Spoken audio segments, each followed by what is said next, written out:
Salomón en el libro de Eclesiastés. Y esta noche vamos a analizar y a estudiar el placer y el trabajo. El placer y el trabajo.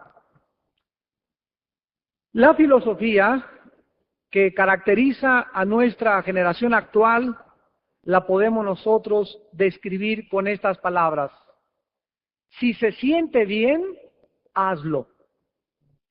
O diviértete ahora todo lo que puedas, porque mañana morirás. Esta filosofía la vemos operar diariamente, pues en la mayor parte de las estaciones de radio, en los comerciales, en los espectaculares, en las películas y en casi la mayoría de los medios de comunicación. El énfasis que actualmente el mundo le está dando a la vida se puede llamar con esta palabra filosófica hedonismo, con H, hedonismo, que significa buscar la satisfacción propia. La persona hedonista es la persona que está tratando de encontrar en el placer la felicidad.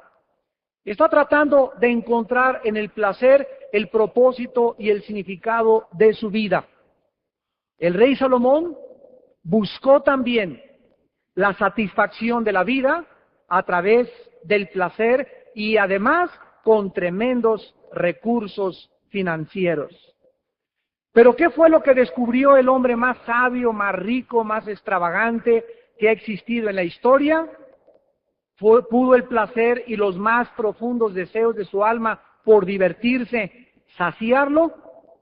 Vamos a ver de una forma rápida que el rey Salomón tenía la libertad no solamente por los millones de pesos y dólares que tenía, y el oro, el poder, la fama, bueno, era el hombre más poderoso en aquella época, podría haberse dado todos los gustos y todo lo que él quisiera, realmente lo pudo obtener. Y Dios nos presenta a este hombre en la Biblia para que sea un ejemplo de una persona a quien Dios le permitió tener toda la sabiduría, tener toda la inteligencia, todo el oro, todo el poder militar, todo el poder que existía, y que nosotros pudiéramos aprender a través de este hombre que es mentira que el mundo nos pueda ofrecer la respuesta a la felicidad o al sentido y propósito para nuestra vida. Salomón además reinó en un período de 40 años de paz, al contrario de su padre el rey David, que fue un hombre que continuamente estuvo involucrado en las guerras. Salomón tuvo demasiada ociosidad.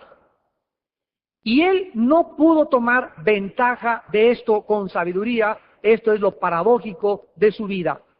En el primer capítulo que ya estudiamos, descubrimos que él se metió a buscar en la educación y en los descubrimientos experimentales la respuesta a la vida. Salomón concluyó en el capítulo 1 que todo absolutamente es un ciclo en la vida, en todo lo que él observó. Todo es un ciclo, todo sale de un punto y regresa. El sol sale y vuelve a regresar. La tierra da un giro y regresa a su mismo punto. Todo absolutamente, los ríos todos van al mar, nunca llenan el mar. Todo es un ciclo y el ser humano también camina y vive en ciclos. Vimos, para repasar la última clase, que si nosotros comparamos esto con el Nuevo Testamento, nos damos cuenta que los ciclos son círculos. Y los círculos geométricamente tienen un símbolo espiritual en la Biblia. El círculo en la Biblia, o el ciclo, significa que una persona no ha encontrado nunca su propósito, y cuando no encuentras el propósito, regresa siempre al punto de donde saliste, como el pueblo del Antiguo Testamento en el desierto. Dice Hebreos 3 que anduvieron 40 años dando vueltas. Fue un ciclo el período del pueblo judío en el desierto. Nunca llegaron al destino donde Dios quería que llegaran. Y cuando Dios sacó a Israel de Egipto, Dios quería que ellos llegaran a un destino, porque Dios siempre tiene para nosotros un destino. Dios no tiene para nosotros un lugar donde nos quedamos y nos estancamos, sino que siempre, siempre el destino del pueblo judío era Canaán. Y Canaán tiene un sinónimo en la Biblia, y es el reposo de Dios. Dios sacó a su pueblo para que llegaran al final de su peregrinación a descansar. Y nosotros tenemos exactamente igual el mismo llamamiento. Dios nos llama de la vida que vivíamos para que pasemos el primer día, el segundo día, el sexto, y lleguemos al sexto día, y después del sexto día viene el descanso. Y aquí es un símbolo espiritual. Dios quiere que los cristianos lleguen a un punto en su vida donde cesen de trabajar en la carne. Dios reposó el séptimo día, que es un símbolo espiritual, y Él descansó de sus obras. Y cuando dice en Hebreos 4 que el que ha creído ha descansado de sus obras, llega el momento en que el cristiano que ha llegado a Canaán, es el cristiano que ya no opera en la carne. Ya ha dejado de esforzarse, ya ha dejado todas sus metas y todo lo que él quería, ya está totalmente crucificado con Cristo. Ha descansado. Y ahora Dios, de una forma espontánea y natural, fluye y trabaja a través de esa vida, porque es una vida totalmente consagrada a Dios. Y tú no vas a poder tener descanso, ni siquiera siendo cristiano, hasta que tú no creas lo que Dios ha prometido y lo dejes a Él trabajar a través de ti. Allá atrás, por favor, todos los que están en consejería, les pedimos que no den consejería ahorita, ya nos están interrumpiendo aquí. Alguien que por favor les diga que por favor suspendan la consejería.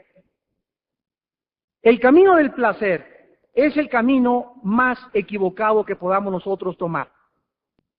Dice Salomón en el capítulo 2, dije yo en mi corazón, ven ahora te probaré con alegría y gozarás de bienes, mas he aquí esto era vanidad. A la risa dije enloqueces y al placer de qué sirve esto. Veamos nosotros que Salomón llevó el placer al extremo.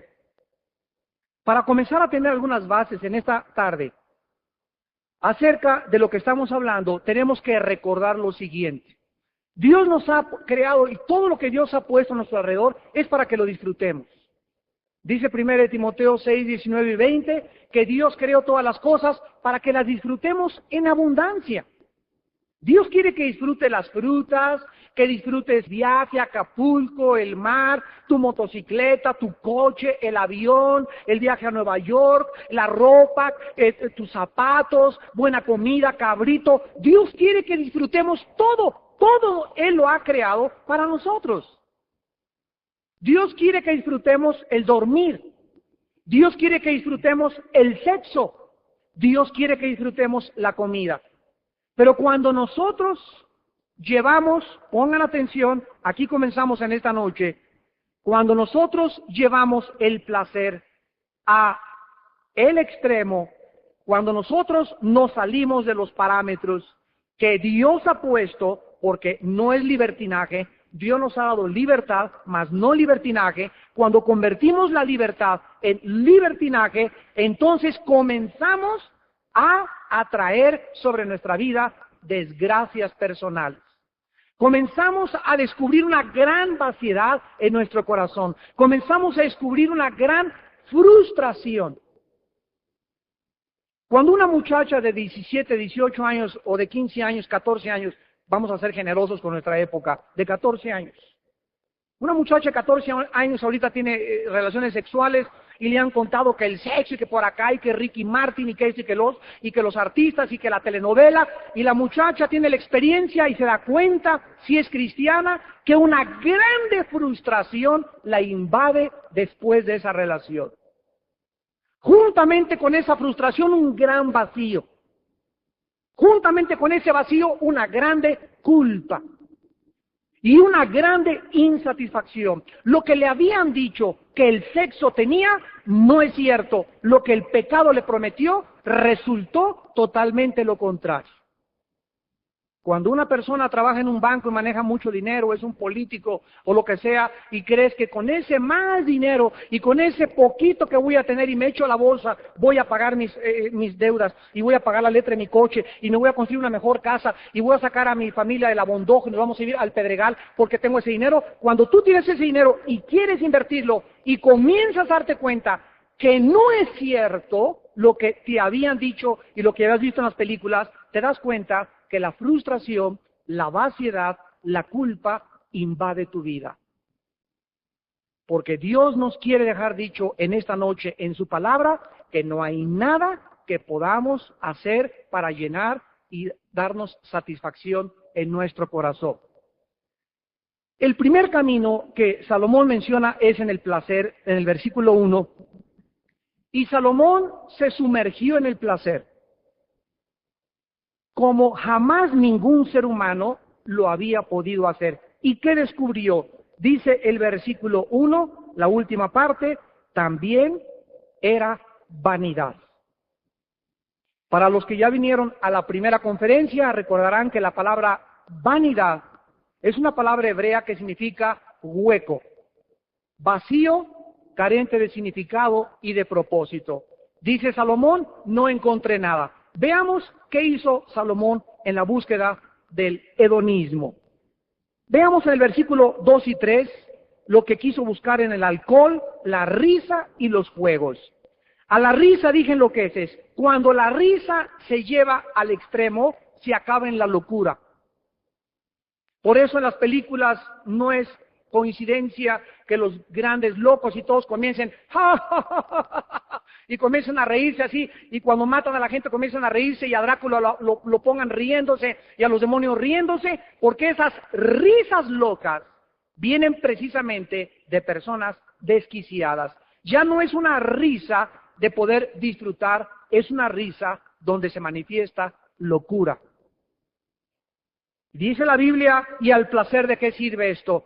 Tú no puedes encontrar en el placer significado. Y cuando te sumerges en el placer, es como una caja de cartón que te regalen con moños y como un regalo. Y el placer así es, te brincas a la caja y crees que vas a encontrar satisfacción y vas a encontrar disfrute y le quitas los moños y abres la caja y te das cuenta que no hay nada, está vacía. Así es el placer. Agarras la botella y glu, glu, glu, te la echas, o te vas con ese amante, o te robas ese dinero, o quieres divertirte en la marihuana, o quieres hacer esto en el placer, o tener orgías pornográficas, y te das cuenta después que no hay nada.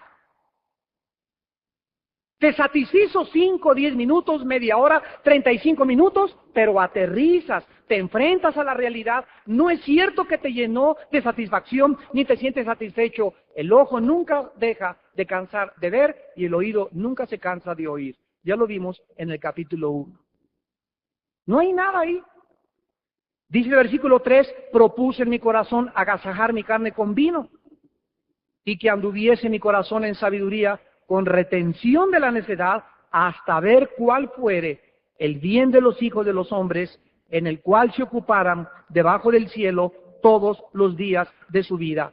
Salomón trajo a su palacio a Cepillín, al circo Ataide, tenía cantores, tenía trapecistas, tenía equilibristas, tenía saltibanquis, tenía payasos, tenía bufones, los vinos de Chile, los vinos de Francia, los vinos de Italia, los mejores tequilas, el Centenario Cuervo, tenía Bacardí, tenía los mejores coñacs, tenía todo absolutamente, buscó divertirse en todos los juegos y después de esto dijo en el versículo 2, al placer de qué sirve esto. Con esto Salomón no estaba negando el tener sentido de humor, sino que quería decir que la persona que se sumerge en estas actividades solo para encontrar placer y satisfacción o autogratificación, siempre quedará vacía.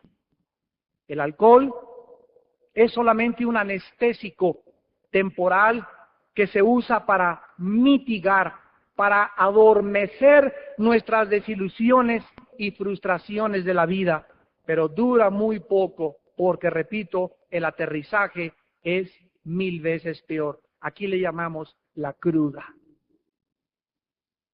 Cuando una persona no quiere enfrentar la vida en sus 5 sentidos, porque la vida es tan cruel y tan dura que no la puede enfrentar, necesita un mitigante, necesita un anestésico, necesita una droga, un toque de marihuana, un pericazo de cocaína, una botella de alcohol. Cuando está frustrado un hombre en su casa sexualmente, busca y cree que en la secretaria va a encontrar la satisfacción, cree que hay otra mujer que pagándole un departamento, pagándole esto con la cara que tienes de nuez partida a la mitad, la muchacha te va a querer por lo que quieres y no sabes que es por tu dinero, por lo que le estás pagando, etcétera, etcétera. Cuando nosotros nos salimos y creemos autoengañados que podemos encontrar otra cosa, nos damos cuenta que estamos evadiéndonos simplemente de la realidad. En el versículo 4 y 6, Salomón buscó también en las casas, en los árboles, en las plantas, en los parques que se mandó a hacer y en las albercas la satisfacción. Engrandecí mis obras, edifiqué para mí casas, planté para mí viñas, me hice huertos y jardines y planté en ellos todos los árboles de todo fruto. Me hice estanques de aguas para regar de ellos el bosque donde crecían los árboles. Compré siervos y siervas. Tuve siervos nacidos en casa, grande posesión de vacas y de ovejas, más que todos los que fueron antes de mí en Jerusalén. Aquí vemos nosotros que cuando comenzó Salomón a cansarse de los payasos y de los chistes y del vino, dijo, ya sé, voy a hacer proyectos. Voy a hacer el Hotel de México, un edificio grandísimo sobre una plataforma flotante, que sea el único edificio en Latinoamérica que cuando tiemble no se pueda caer porque sus bases son hidráulicas. Ustedes saben que así es como tiene este edificio, y el dueño que hizo el Hotel de México, que ahora es el World Trade Center, su propósito, me reservo el nombre del dueño, es porque él quería a todos los arquitectos de Latinoamérica, principalmente, humillarlos y demostrarles de que era el hotel único por su plataforma hidráulica en sus fundamentos. O sea que cuando viene un temblor el Hotel de México, por la plataforma hidráulica que tiene, no se puede caer. Y este hombre cuando murió en la frustración más grande que ustedes se puedan imaginar. Yo lo conozco porque conocí a sus hijos y su familia tenía relaciones con mi familia. Pero a través de esta experiencia nos damos cuenta que mucha gente dice ya al llegar a los 60, 70 años, pues voy a hacer un puente, y voy a hacer este hotel, o voy a hacer este Six Flags en México, en mi última gracia, y comienzan a creer que en la inversión de grandes proyectos, ahí van a encontrar algo que les dé propósito y valía en la vida. Y finalmente en el versículo del 7 al 10, Salomón tuvo esclavos, animales, cantantes, coristas y esposas. Dice la Biblia, amontoné plata y oro. Versículo 8. Me hice de cantores y cantoras. Tenía a Juan Gabriel, tenía a Manuel Mijares, tenía a todos los cantantes, iban a su casa y le cantaban en su cocina. A ver, con mis huevitos con jamón, tráigame este cantante.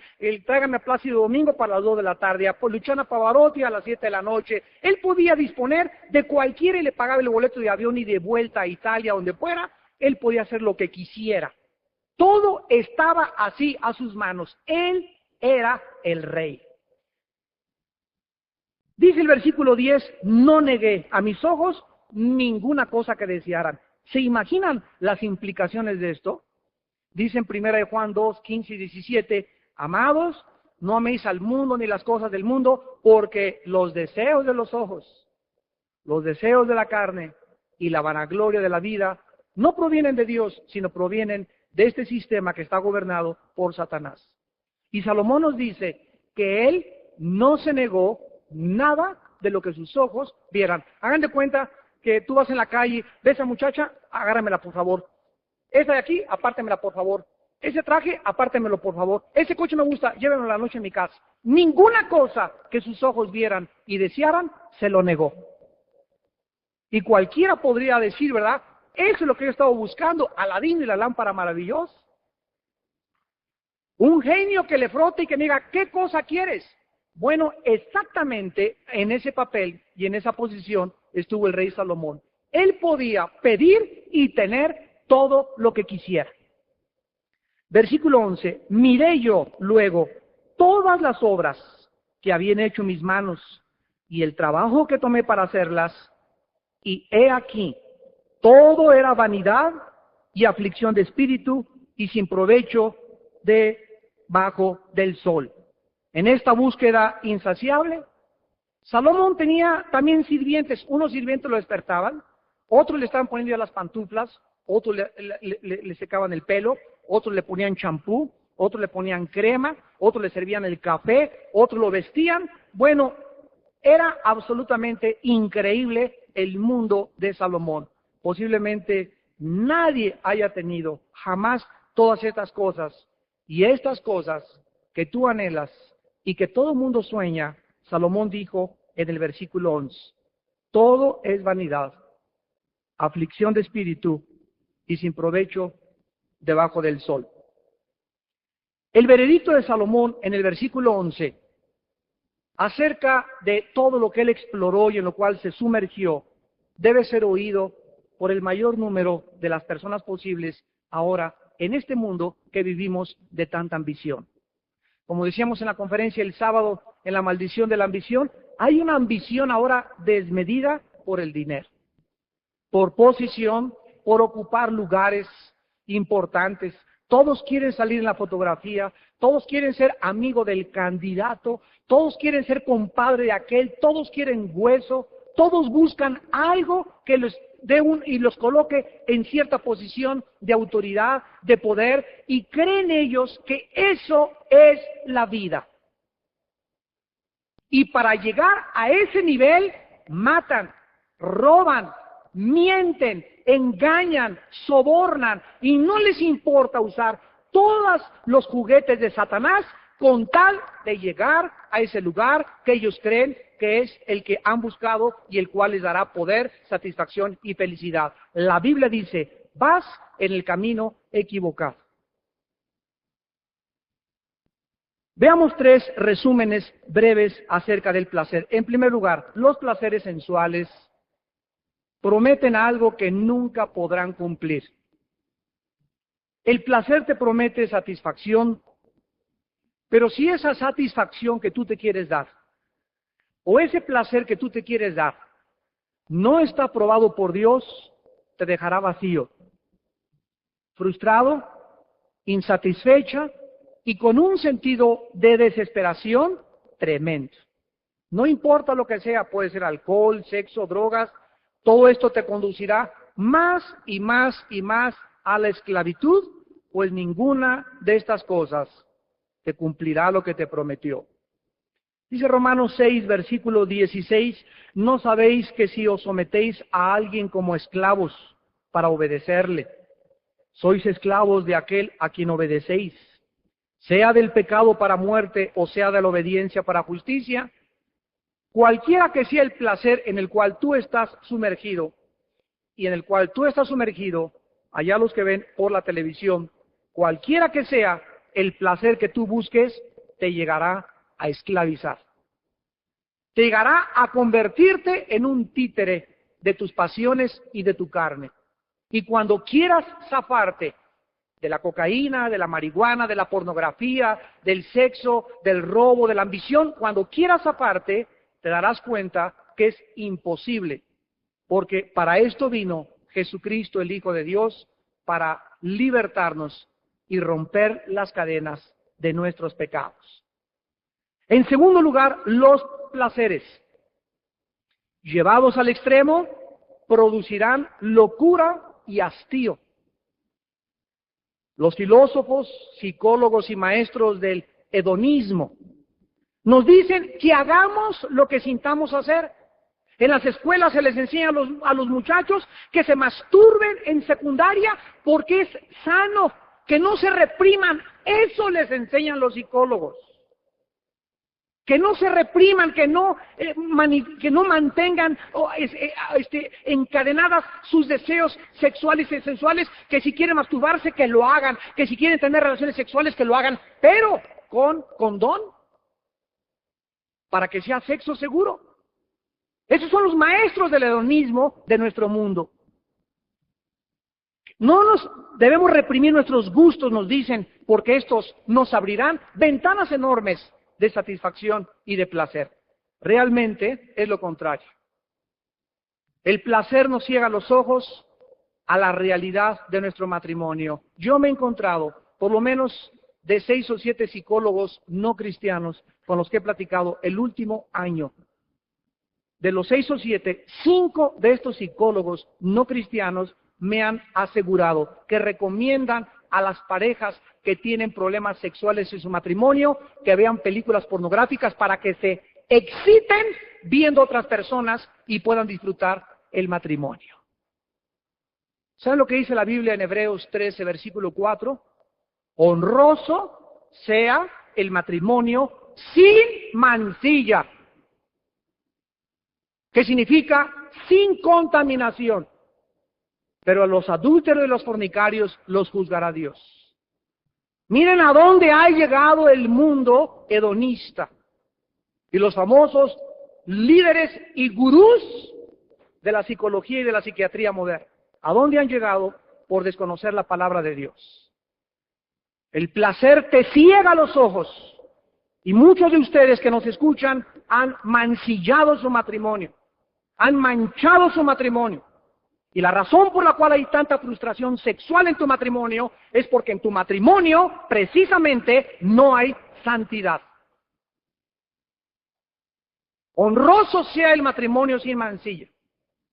Cuando estás en tu cámara nupcial con tu esposa, dice la Biblia, el ambiente tiene que estar limpio, despejado de espíritus y de demonios, de inmoralidad, de lujuria, de pasiones desordenadas. Tiene que estar limpio. Y disfruta a tu esposa, dice Salomón en Proverbios 6, 5 y 6, como sierva amada y graciosa gacela. Si quiere bailarte tu esposa, la danza de los 7 velos, que te los baile ella, no la película de la televisión. Si quiere andar con su baby doll tu esposa y hacerte así, es tu esposa, que te lo haga, es lindo. Para eso, coquetéale a tu esposo, pero no andes así en la calle con las demás personas. No te pongas pantalones apretados para que te chiflen en la calle. Póntelos a tu esposo y que tu esposo te disfrute. Dios nos dio el cuerpo. El cuerpo de mi esposa tiene zonas erógenas, el mío tiene zonas erógenas. Y Dios las creó, estas zonas erógenas, que son altamente excitables. ¿Para qué? Para que los dos en el matrimonio lo disfrutemos. El sexo en el matrimonio es para disfrutarse y es santo. Es santo. No es como lo habían enseñado hace 40, 50 años nuestros abuelos, que hasta se metían a la cama vestidos porque no con sus cuerpos y si tú vieras esas vidas y si no se podía disfrutar, ¿verdad? Por una equivocación de no conocer la Biblia. Dios bendice las relaciones sexuales, honrosas y benditas son en el matrimonio, pero no las manches. No traigas videos, no traigas otras cosas que creas que puedan hacer, porque ya estás entrando a una orgía. Ya no son relaciones normales, ya es una orgía. Y cuando ya hay eso, vas a descubrir algo, que después de que tengas estas relaciones, estarás frustrado. Frustrada. No disfrutaste como tú creías, porque no estaba la mano de Dios en tus relaciones con tu esposo y con tu esposa. No hay nada que podamos disfrutar en la vida, entendámoslo, comencemos a entenderlo, si la mano de Dios no está sobre nosotros. Esos frijolitos negros con totopos, si cuando me los estoy comiendo he dado gracias y mi vida está limpia, los disfruto y qué banquetazo. Y puedes irte a la mejor restaurante de México y te puedes ir al restaurante del lago y comer lo que quieras. Si la mano de Dios no está sobre tu vida, nunca disfrutarás ni esa comida, ni tu viaje a Acapulco, ni el coche que te acabas de comprar, ni la casa que tienes, ni el amante que tienes, porque es Dios el que nos da la facultad de disfrutar todas las cosas. Lo dice, regresamos a Eclesiastés, claramente, en el versículo 26, 25 y 26 del capítulo 2. ¿Quién comerá y quién se cuidará mejor que yo? Dice Salomón, porque al hombre que le agrada a Dios, al que está en una relación correcta con Dios, El hombre que tiene temor de Dios en su corazón, el hombre que cree a Dios y que busca estar morando bajo la sombra del Altísimo, a ese, dice de Salomón, le da Dios sabiduría, ciencia y gozo. A ese y nada más, a ese ser humano es al que bendice Dios. Y en tercer lugar, los placeres nos desilusionarán. Nos harán fingir por afuera, pongan atención, pero nos harán llorar por dentro. La búsqueda de los placeres traerán satisfacción por corto tiempo, pero a la larga te convertirán en un hipócrita. Te dejarán vacío, y por eso mucha gente a nuestro alrededor finge ser feliz. Entrevistan a las artistas de cine y tú las ves y, ay, sí, gente, son muy felices. Ay, cómo quisiera, cuántas muchachas están detrás de ese galanazo y cuántos hombres estarían locos por esta muchacha. En su vida real, es lo contrario. Estaba leyendo el otro día la vida de los galanes del siglo XX. Y estaba de los principios del siglo, uno famosísimo junto con Johnny Weissmuller, y estaba Sean Connery, el de James Bond 007, y estaba aquí en México Andrés García y no sé qué otras cosas, y cuando descubrieron la vida de todas estas personas, tuvieron 40, 50 esposas, nunca disfrutaron a ninguna, y ahorita que llegan a la vejez, o los que llegaron a la vejez, son los hombres más frustrados y desilusionados del mundo. Y siguen buscando en otra y en otra y en otra. En ninguna encontraron la felicidad. ¿Ese quiere ser tú? ¿Esa quiere ser tú? Elizabeth Taylor, la mujer más bella del mundo, Marilyn Monroe, la mujer más atractiva, el símbolo sensual del mundo, 8 o 9 esposos. Y siguen, les llaman el rosario de Amozoc ya. Ya perdieron la cuenta de todos los que llevan. Buscando y buscando de hombre en hombre, de mujer en mujer, y creyendo que esos ídolos que porque tienen todas las mujeres a sus pies. Escúchame, ninguna de esas millones de los jovencitas, si tú eres artista y me estás escuchando, de todo ese estadio lleno de muchachitas, solo una es la que Dios quiere para tu vida. Las demás solamente te dicen, ¡wow! Y ahí se queda, halagan tu ego y tu vanidad, pero es una la que Dios tiene para tu vida, y es una la que te va a hacer feliz. No te puedes llevar al estadio de chavas a tu casa. Lo único que hacen solamente es inflar tu ego y tu vanidad. Pero al final de cuentas, es un hombre, es una mujer la que Dios tiene para nuestra vida. Y la mayor parte de estas personas nunca la encuentran porque la quieren buscar en muchos. El placer te va a hacer un hipócrita porque vas a comenzar a fingir que eres feliz, pero estás llorando por dentro. Hipócritamente cubrirás tu verdadera identidad y sentimientos, pero por dentro sabes lo infeliz que eres. Esto es lo que los placeres hacen y las personas que se quieren involucrar en ellos. Ahora veamos del versículo 12 en adelante del capítulo 2. El trabajo de Salomón. Mucha gente, repito, vive tratando de impresionar a los demás. Pues si son muy bonitas, ¿verdad? Pues ay, todo el mundo quisiera ser como ella porque todos los hombres se le acercan. Pues yo quisiera ser tan guapo con él porque cuando llega todas las muchachas, ay, qué guapo, etcétera, etcétera. Y todas estas gentes que vemos son maniquís, son caras de plástico, tienen corazones vacíos, lloran. Y hay una grande frustración en todas estas cosas. ¿Por qué? Porque la tendencia de todos nosotros es mirar lo de afuera.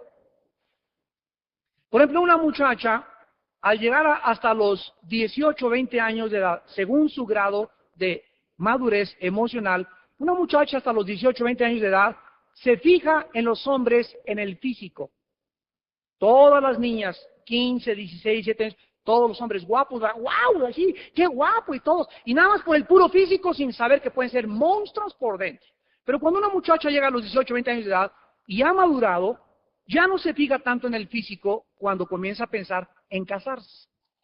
Pues ya no tienes que andarle galaneando y que por aquí mucha pose y que por... Comienzan a buscar hombres maduros, asentados, con visión, que sean líderes espirituales, principalmente si son cristianos. ¿Por qué? Porque han superado esa época de mirar lo de afuera. Tú no puedes estar buscando está bien que te guste por afuera, ¿verdad? Y que también no se parezca al monstruo de la Laguna Negra, tu novio, pero no es todo, o sea, ya no buscas eso. Los valores internos los comienzan a descubrir, son los que verdaderamente valen. Y lo mismo pasa con los hombres.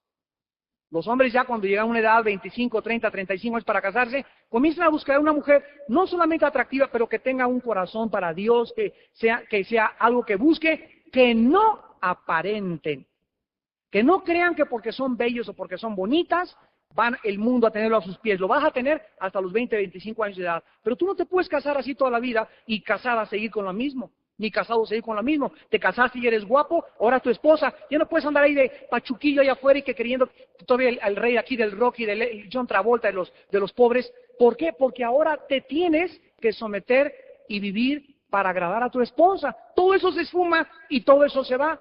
Forma su familia, forma tus hijos y se acabó todo lo demás. Todo lo demás era una burbuja de jabón que ¡pup! Se reventó y ese mundo no existía más que en el mundo del placer erróneo. La mayor parte de esta gente que nos impresiona por afuera, en la realidad vive frustrada interiormente e insatisfecha en la vida. Dice Eclesiastés 2:12, que Salomón ahora cambió su enfoque y su perspectiva y dice, después volví yo a mirar para ver. O sea, cambió su búsqueda en el placer, en los vinos, etcétera, etcétera. Y ahora Salomón se enfoca en otro tipo de búsqueda en la vida. Me volví a mirar la sabiduría y los desvaríos y la necedad, porque ¿qué podrá el hombre que venga después de él? Nada, sino lo que ya ha sido hecho. Mientras continuamos ahora estudiando la vida de Salomón, encontraremos todavía muchos más kilómetros que él caminó equivocados. En su búsqueda vana de encontrar la felicidad sin tomar en cuenta al Creador. Es interesante que la palabra frustrado viene del latín, frustra, que significa en vano.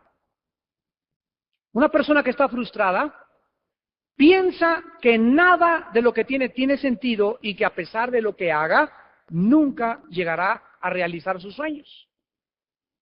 Entonces, la persona frustrada es la persona que dice, no, mi esposo no va a cambiar. Y comienza con su cara, ¿verdad? La frustración es en vano todo lo que haga, no importa que le cocine bien, nunca me atenderá bien. O el hombre frustrado, ¿verdad? No importa lo que haga, nunca dejaré que me sigan diciendo Gutierritos. Y siempre seré un mediocre, y siempre seré un burócrata, y nunca me superaré. Y la persona frustrada cree que todo absolutamente es en vano. En otras palabras, la frustración es la característica de la persona sin fe, de la persona sin esperanza, de la persona que no cree, no acepta, tiene una fortaleza mental, la persona frustrada, una fortaleza mental tan grande en su mente que no cree que las cosas puedan mejorar, ni tampoco pueda irle mejor en su vida en el futuro. Esa es la persona frustrada. El rey Salomón, hasta este momento, ha admitido su frustración. Ha sido absolutamente sincero.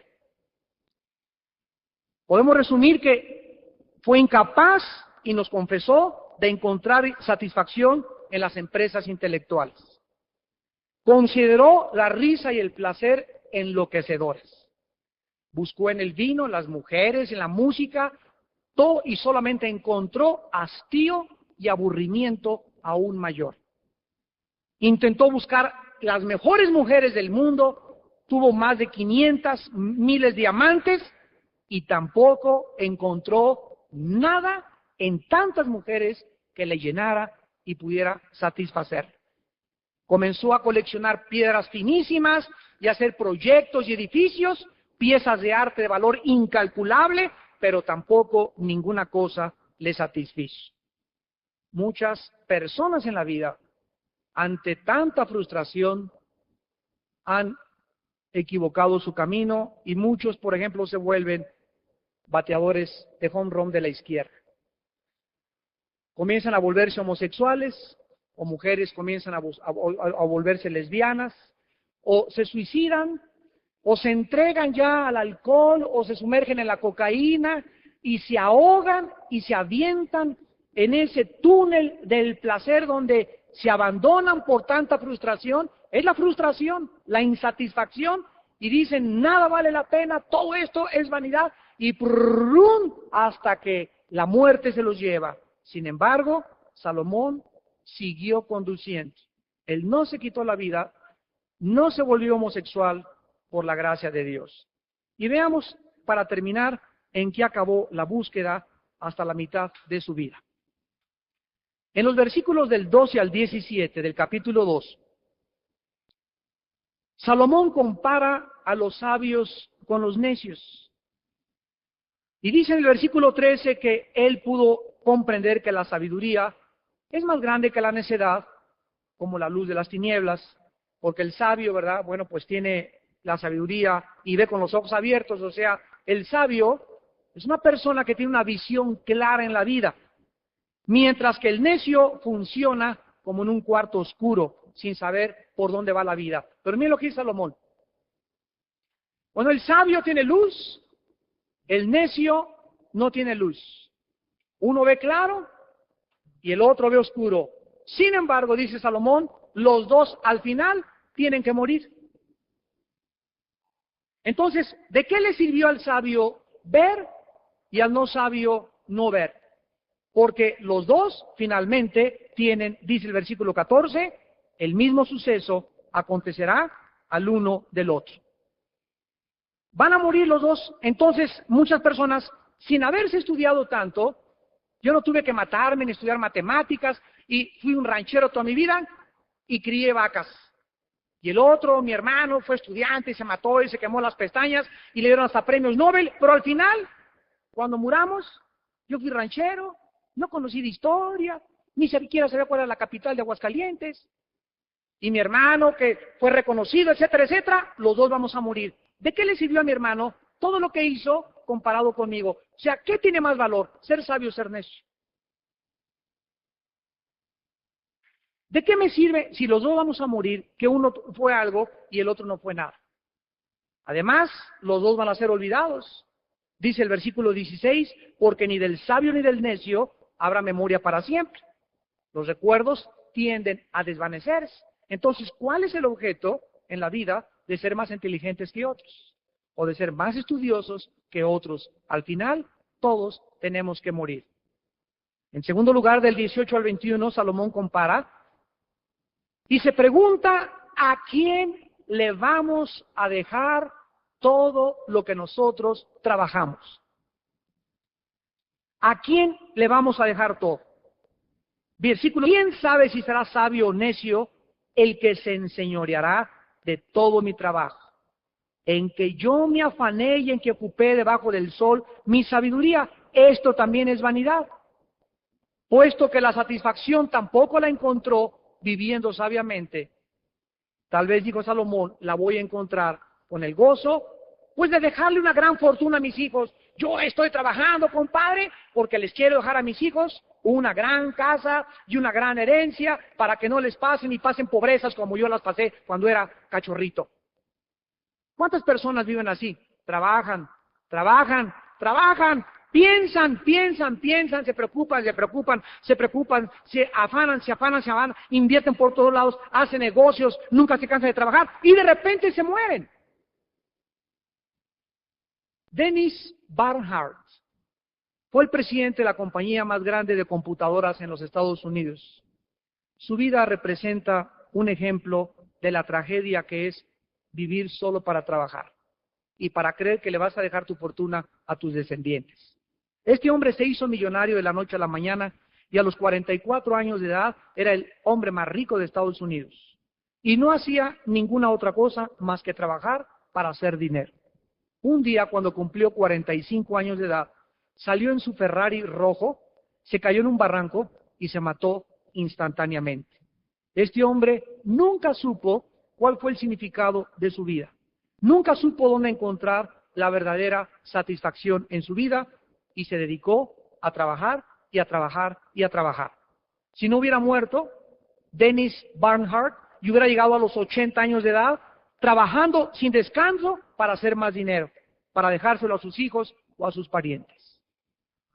Cuando se enfrentó delante de Dios, no sabemos, ahí en el juicio, este hombre, Dios le dijo, ¿sabes qué? Yo no te puse ni te sembré en ese planeta para que concentraras todos tus esfuerzos, tu salud, tu energía y tu tiempo a tu trabajo. Te di también una familia e hijos y tiempo y mi palabra y la gloria y la naturaleza para que disfrutaras la vida y encontraras, no en tu trabajo, no en el placer, no en el dinero, sino en mí, dice el Señor, la razón de tu destino.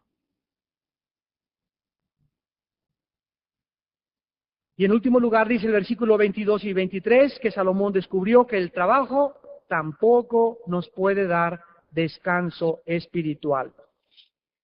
Dice, porque ¿qué tiene el hombre de todo su trabajo y de la fatiga de su corazón con que se afana debajo del sol? Porque todos sus días no son sino dolores y sus trabajos molestias. Aún de noche su corazón no reposa. Esto también es vanidad. Salomón pensó ahora, no podían mis sucesores, mis hijos o mis amigos, ¿verdad? O parientes manejar adecuadamente mi fortuna. En medio de esta búsqueda insaciable, Salomón pensó que tal vez llegando temprano a su casa y preparando a sus hijos para el imperio que él había levantado a través de su trabajo, él tendría descanso y paz. Y difícilmente, aún de noche, Salomón no tenía descanso en su corazón. Muchos empresarios del siglo XX, después de trabajar todo el día, se llevan el trabajo a su casa para seguir trabajando en su casa de noche. Increíble, inconcebible. Y ahí están con su computadora a las 11, 12 de la noche, llega a tu trabajo, guarda tu computadora, deja todo a un lado, ahí está tu esposa esperándote en su baby doll. Ahí están tus hijos esperando a que llegues con ellos y ores con ellos. Ahí está la otra vida. No, la vida es todo trabajo por el amor de Dios. Hay otras cosas más maravillosas. Ve a tu esposa, ve a tus hijos. Tus hijos tan chicos van a crecer rapidísimo. Disfrútalos. Llega a tu casa y guarda todo. Y llega a acariciarlos, a acostarte con ellos, a ver un programa con ellos, a leer la Biblia. Disfruta las cosas bellas que Dios te ha dado.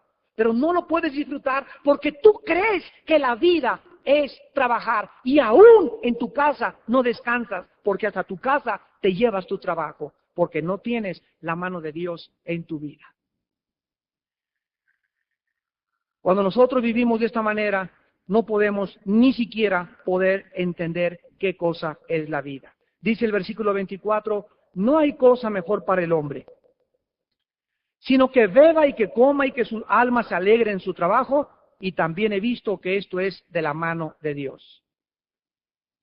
En medio de esto que Salomón nos acaba de escribir, resume con dos pensamientos su filosofía de lo que aprendió. Número uno, no hay nada inherente en nosotros, o no hay nada dentro de nosotros que nos dé la posibilidad de disfrutar lo que Dios hace por nosotros. No existe entre nosotros nada para que podamos disfrutar lo que Dios nos da si no está Dios dentro de nosotros.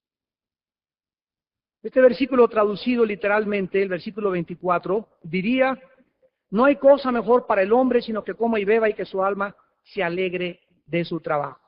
Los seres humanos no tenemos la capacidad natural para poder sacar del trabajo, de las mujeres, del placer y de lo que disfrutamos, nuestros esfuerzos y nuestras obras. ¿Saben ustedes que la escritora Jules Abels, en su libro Los billones de Rockefeller, dice acerca de este hombre multimillonario?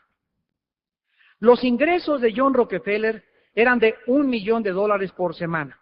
Sin embargo, no podía comer más que un sorbo de café, una cucharadita de cereal, la mitad de un huevo crudo, un pedazo de fruta diariamente. Pesaba 45 kilos y a pesar de ser el multimillonario más grande de su época, un limosnero comía mejor que él.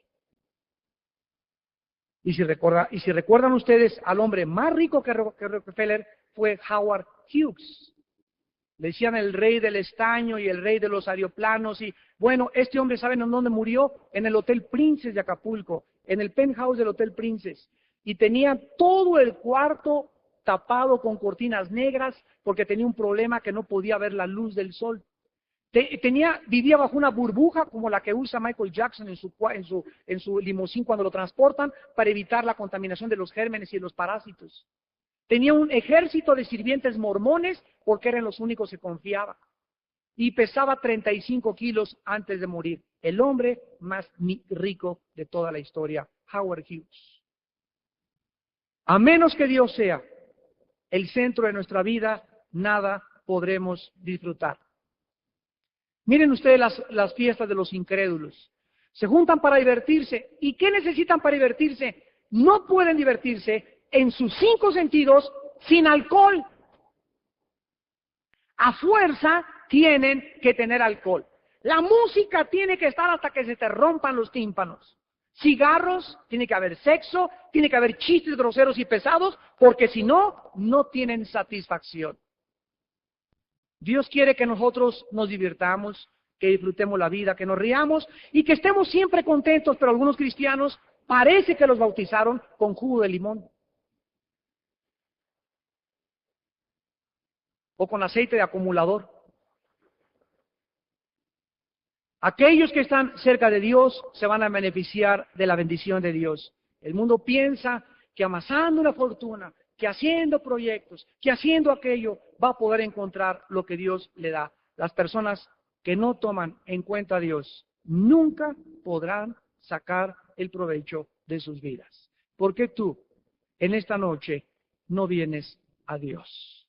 Inclinemos nuestra cabeza. Padre, te damos gracias por la sabiduría de la Biblia, porque esta sabiduría no es humana. Los humanos vivimos engañados con otra sabiduría falsa. Las filosofías del mundo, de los hedonistas,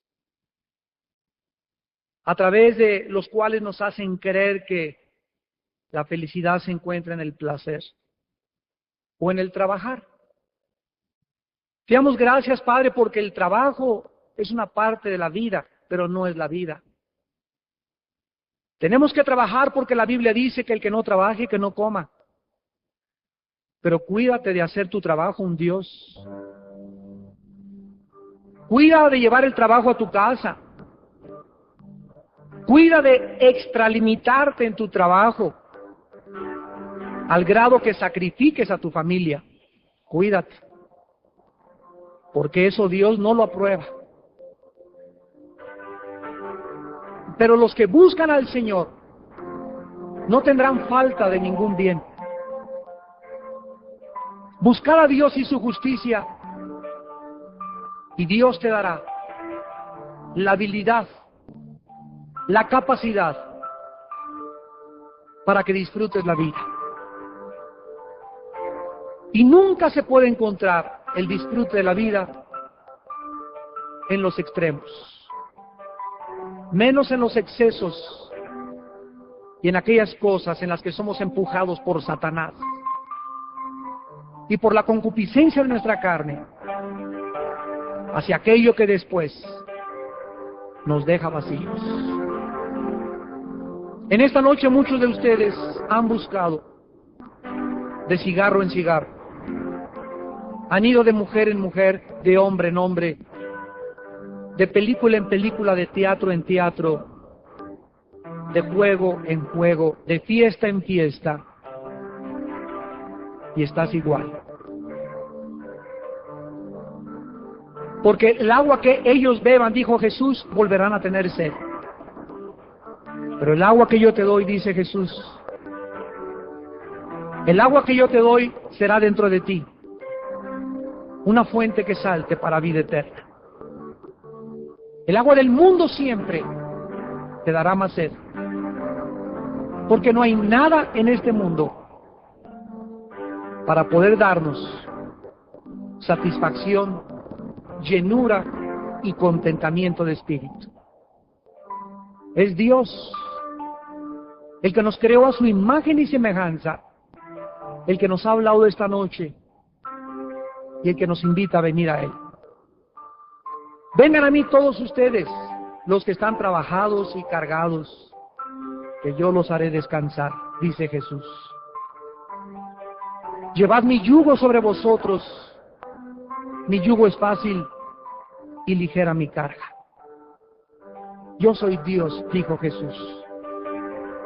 Y yo morí en una cruz y di mi sangre por ti, y a los 3 días vencí la muerte, para mostrarte que yo soy la resurrección y la vida, y que solo en mí, permaneciendo en mí, podrás dar fruto, porque separado de mí, te marchitarás. Porque naciste para estar injertado en mí y encontrar en mí la razón de tu vida. Las personas que esta noche quieran invitar a Cristo por primera vez a su vida, ahí desde tu lugar, dile estas palabras. Señor mío y Dios mío, en esta noche te pido perdón por la vana manera de vivir que he tenido. He buscado en tantas cosas y ahora estoy consciente que eres tú la razón y propósito de mi vida. Ya no quiero buscar en nada ni en nadie más que en ti, Jesús. Vengo a ti tal como soy de pecador, para que me laves con tu sangre y perdones mis pecados. Y llenes en este instante mi alma de tu Espíritu Santo. Y yo pueda, a partir de hoy, comenzar a descubrir por qué nací, quién soy y a dónde voy. Y ahora sé que en ti están encerrados todos los secretos de la sabiduría y del conocimiento, y que solo tú, Señor Jesucristo, podrás darme la razón de mi vida.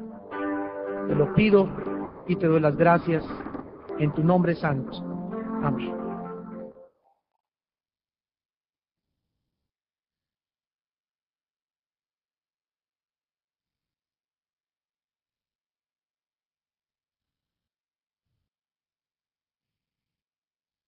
En esta noche te pido perdón por la vana manera de vivir que he tenido.